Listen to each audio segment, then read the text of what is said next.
If you're watching this, it is because we are now in a pro-crypto USA, due in part to the now President Donald Trump. And with that, I think it's important to realign my YouTube channel and think about what it is I actually want to talk about and who my audience is. So I want to talk about what we're going to do with this channel and a series I'm going to start for free. I'm not going to charge you for a course. I'm not a course seller, but the reality is retail is coming, or it's here already. And because of eventually pro regulations, that means businesses will be here very quickly. Real businesses, Fortune 500s, and other companies who want to enter crypto as startups. I do expect that the meme coin degeneracy will slow down over time because there are literally 1 million tokens a day being generated now. It's quite insane. And so I want to start a video series, a lesson series for startups and companies coming into crypto. So we're going to talk about the CEO and executive churn that is in crypto and how you can avoid that churn and how you should prepare as a startup coming into crypto and the basics of what you need to know. What is the CEO churn? When a Web2 founder comes into crypto to adopt a crypto project, like let's say Yuga Labs or Doodles, that doesn't mean that those are necessarily bad people or that they failed in their position.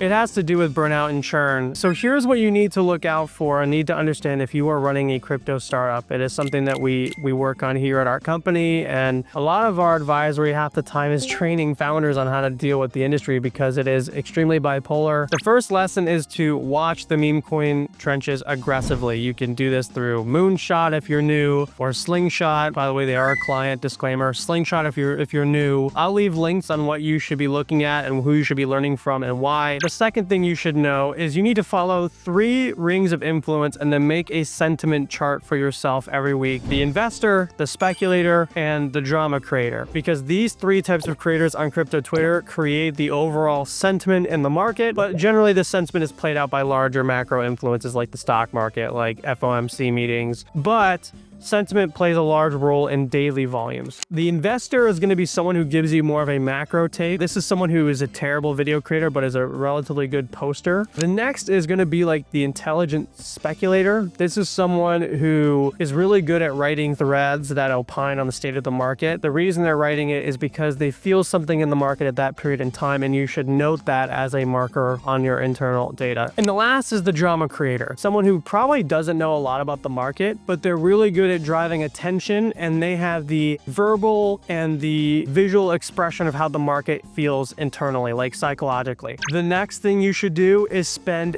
a fuck ton of time on social media and wallet security because scams are incredible in this space. No one's scammed better than crypto. Crypto is the Olympics of scamming. Hire a community manager or various and pay top dollar. The reason why is an experienced community manager in crypto will have a basic understanding of security. One, they also know how to deal with the drama creator and the drama holders of your community and of your token. And they also have a really good beat on what's happening in the market. And this is someone you should be getting daily feedback from. Do not listen to the market most of the time, but be attuned to when there are signals. A drama creator is not a signal, it is noise. An investor and a speculator is a signal. You go to an investor or a speculator to get a signal, and then you go to a drama creator to confirm the signal. Now, the next is to hire a PR teacher. This is like part of what we do, but you need to get good at Twitter. If you're gonna sell a crypto product, Twitter is where everything is, or X. A really good project will get picked up on Twitter first and then go to a YouTube influencer who talks about crypto, or go to a TikTok or Instagram. Understand how to handle crypto conflict and solve crypto resolution. In the normal business world is when there's a conflict, you describe the conflict, you address the situation, you create a resolution that's amicable for both parties. The reality of crypto is it's a zero-sum game. You can't solve for every party. You can only solve for your real users and your spenders. How do you understand crypto conflict resolution? The less you say, the better. Every time you open your mouth is recorded, indexed, logged, and will be used against you in the court of public opinion. So if you don't know what you want to say and you don't have a real solve to a problem, do not open your mouth and start telling people what you want to do. Ask your creators and even your kids, if you have kids, what is cool? You want to know what's happening in the world? Ask your kid. They're so ADHD brained into TikTok and Instagram that they know what's happening a month before it ever becomes a big public deal. But this is a